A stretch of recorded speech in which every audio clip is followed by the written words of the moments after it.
responsibly. Listen to 94.1 San Antonio Sports Star on your Amazon or Google smart speaker and just say, Alexa, play 94.1 San Antonio Sports Star. It is the Blitz here on 94.1 San Antonio Sports Star. He is Joe Reinagel. I'm Jason Minix. The Boston Celtics now lead the NBA Finals 2-0 after winning last night 105-98. Let's talk about it with former Spur NBA champ, college national champ, Danny Green, joining us now on the Buyers Barricades guest line. Danny, you think about game one, the way it went. Are you surprised game two went the way it did? I wouldn't say surprised. I thought Dallas would win, especially with the fact of how poorly Boston shot the ball. You knew there would be a game or two where they don't shoot well from three, and usually a good team would take advantage.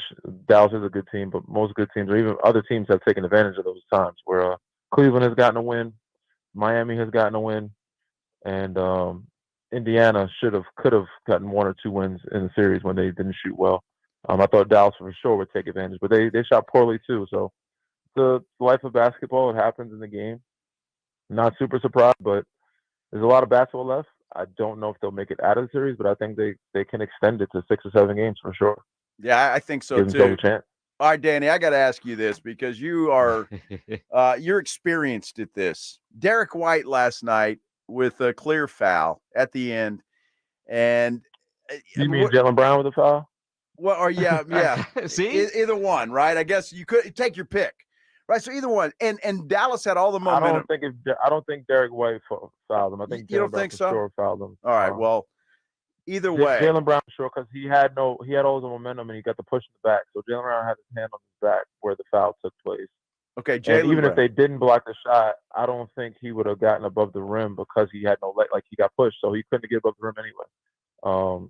But yeah, late game like that, and there's another call that they missed, which should have been overturned that they didn't overturn. Jason Kidd lost the challenge and the timeout because the challenge won early in the first half. It was on PJ Washington, but they still called it a foul, which I thought was a mistake as well.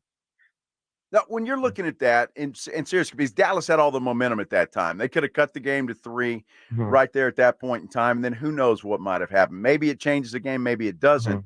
But it was a 4-point swing as it turned out. What does that do to your, I don't know, psyche as a basketball player when something like that happens? That kills your team, man. It kills your confidence in that moment. It's like, damn, we had a chance. That's game-changing momentum, game-changing play. And like I said, I don't know if they had all the momentum, but they had really good momentum. If he'd have made that or got fouled, that would have definitely swung more of the momentum in their favor, which would have in turn, Boston might have gotten a little less confident, might have been a little more tight. The next possession, they might have missed a shot or turned it over. Who knows what happened? But when you get a stop like that and you have numbers because he's out of bounds and you're confident after a big defensive play, more than likely you're going to make a pretty good offensive play, better than going against a set defense of 5 guys where it's a closer game. So, yeah, man, it kind of just kills the whole flow and momentum and confidence and mental of your team's, hopes of like, all right, we got a real chance. Because even after that, like they had opportunity to foul it, they didn't foul it, just let it play out. They could have played the foul game and tried to jump into it, but at that point, they just felt like it was out of their hands. 3-time NBA champ Danny Green joining us here on the Blitz. So one of our listeners pointed out earlier, 2013, Chris Bosh fouls you right before Ray hit that. I mean, did it give you a flashback last night when you saw that? Nah, it didn't. But if ref didn't call it, it's not a foul. But there was some contact. There was contact, and in that moment of the game, they don't want to decide. They don't want to be the deciding factor, right? And also depends on who it is. If my name had a different last name on the back of the jersey, I might have gotten that call. But unfortunately, I'm not like Kevin Durant. I'm not Steph Curry or LeBron James or James Harden. Like, you make contact with certain guys on the perimeter. You touch. They catch a whiff of wind on the elbow or something. If you touch them, they might call a foul. But role players, unfortunately, we don't get that same benefit of the doubt. But yeah, if they don't call it, it's not a foul. But there was some contact. Well, yeah, I think so, Danny. I was a little worried about your health after that. I mean, that wasn't just a little contact. He kind of mugged you a little bit. Yeah, to be fair, he got the ball after, but to me, after it happened, because nobody else really reacted, it didn't, you'll know if it's a foul if everybody on your team is reacting a certain way, right? And I didn't get a chance to see because the play with PJ Washington, you couldn't see Dallas's bench. You don't know how they're reacting. But if everybody's jumping up like, what the hell is going on? Why did you? Then it's like, oh, for real. Especially if you're the player involved in the play, you don't know. You just know what you felt in the play, and you're like, damn, how did that look? And then sometimes your bench will give you, yeah, it's close, or I don't know if it was much, or you jump straight up. But if they're reacting like, what the hell, like cussing out the refs, then you know for sure you got fouled. So when it happened for me, only like one or two guys. I know DeJuan Blair stood up, a couple people, but they didn't argue too much. And, Spurs are not ones to argue too much with the refs, but I thought I was fouled, but because there wasn't a big reaction, it was like, I guess it wasn't that much of a foul, Yeah, true. Although Spurs fans 10 years later, 11 years later, still not over it. Danny Green joining us here on the Blitz. You think about the finals now as it shifts to Dallas, game 3 coming up on Wednesday night. You look at a game like Luka had last night. I know he had 8 turnovers, as banged up as he is. What can Jason Kidd do to get him some help and maybe even off the bench? But I mean, Luka feels like he's out there on an island by himself. Yeah, it's tough, man. He's only, I won't even say in rhythm because he's not hitting a bunch of threes either. Like he's scoring, he's getting to the free throw line, he's getting to the paint, but his normal step back three isn't dropping the way it normally does. Because ultimately, if he was in full rhythm and healthy, he'd probably be having 40 a game. Like he's still getting 30 or so, 20, like high 20s. He would be in the 40s if he was hitting his shot like in rhythm. Ultimately, you just gotta let Kai be Kai. Kai's gonna be more comfortable back home in Dallas, and then I think, to me, you gotta find shooting around him to give him more space, and that calls for Tim Hardaway. You pay the guy a lot of money. He's on the bench. He's not involved. PJ Washington is solid. Derrick Jones Jr. is solid. They just haven't made the shots that they have normally made in the past series, this series yet. But I think they will at home. But ultimately, you got to find shooting around them to give them, some more space to maneuver and operate, and also, as I said, some offensive scoring because they're doing enough defensively. Even the game that they lost big, Boston only scored 107 points, and then last night was 105. So, they're keeping them at 106, which is pretty good defensively in today's NBA. Because today's NBA, most teams score 120. So you got to get 110 at some point. And I think most of the series against Minnesota, they were getting to 110. Danny, I'm curious to hear your thoughts on this. Kyrie Irving, obviously we knew going back to Boston, the fans were going to give him a hard time just because of what happened and took place when he played there. Are there some arenas that players go in that are just more difficult and more challenging for you to, I don't know, get mentally ready, or is it harder to play in than others? Yeah, especially the ones that you got traded from or you left on a bad note. I mean, that's not easy. I have not had a good game since I left San Antonio, and I didn't leave on bad terms, but I was traded. I was a part of the whole booing when Kawhi got back, so it was a tough, ugly game. We got beat up on when I was in Toronto, and since then, it's just the mental part of it is hard. I feel like I feel good. I have a good adrenaline, but when it's time to get out on the floor and play, sometimes the shots just don't drop. Maybe it's a mental thing. Maybe it's too much adrenaline, too much excitement. You just want to do so well, so badly. It sometimes works against you. And that just may take time of playing that building. So I don't think I've played in San Antonio building a bunch of times. It had some injuries and sat out, but I'm sure my numbers look historically terrible from the time that I left San Antonio compared to the time that I played there. So I might have been in that building, maybe 6 times since. They weren't really good. So I understand what Kai is going through. It's not an easy thing.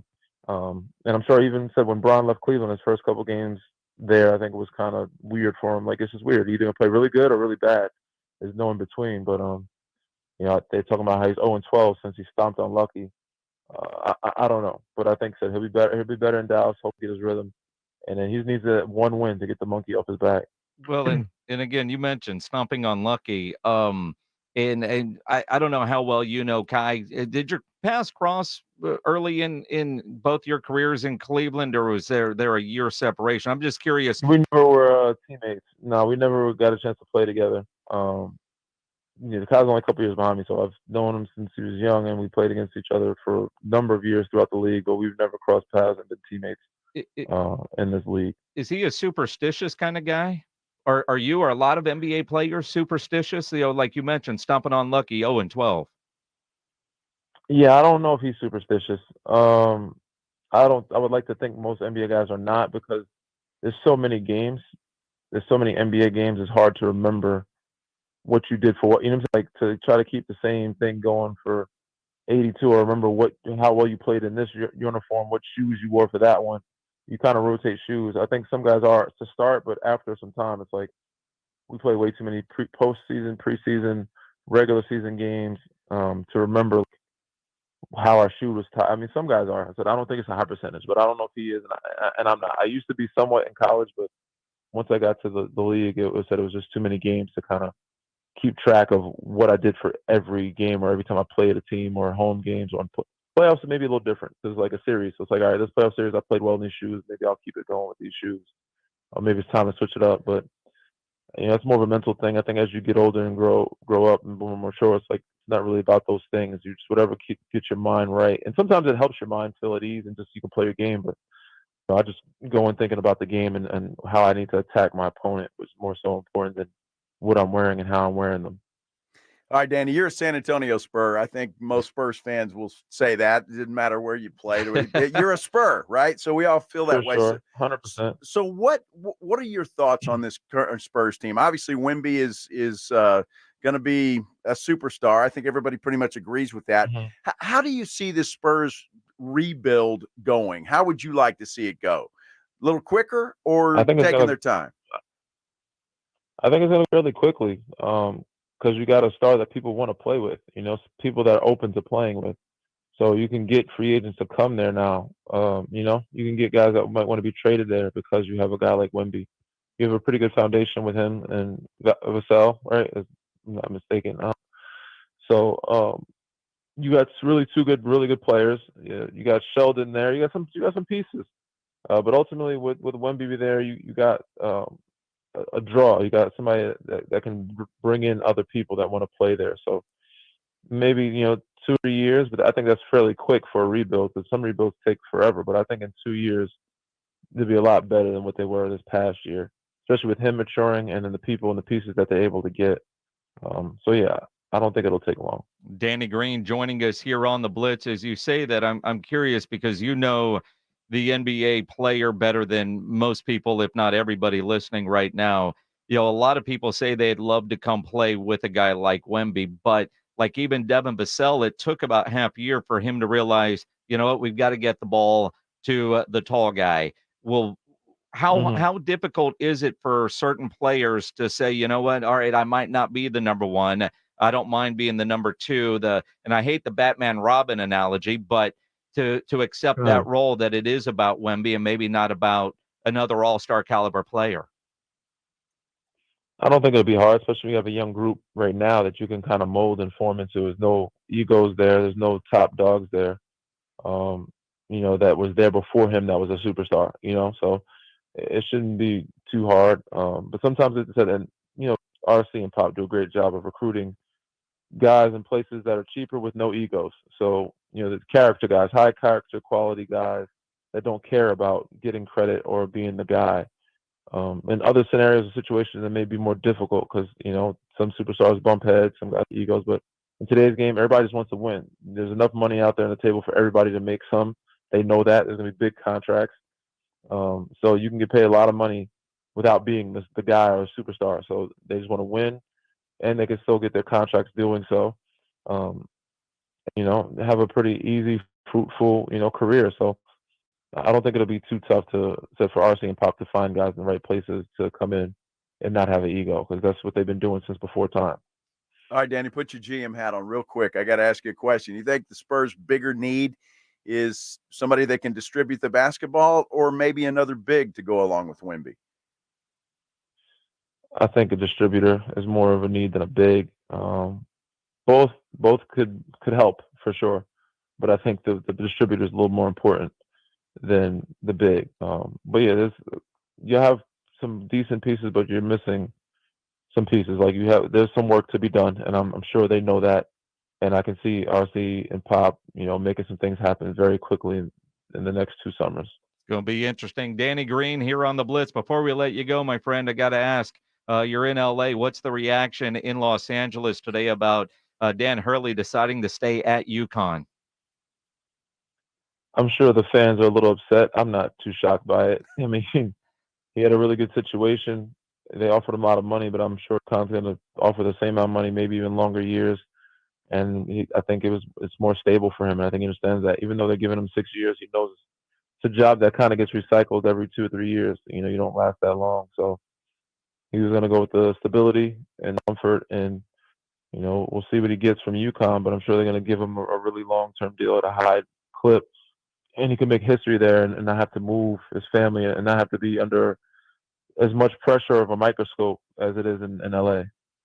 Well, as a Spurs fan, it couldn't happen to a better team, Danny. As far as I'm concerned, the heck with the Lakers.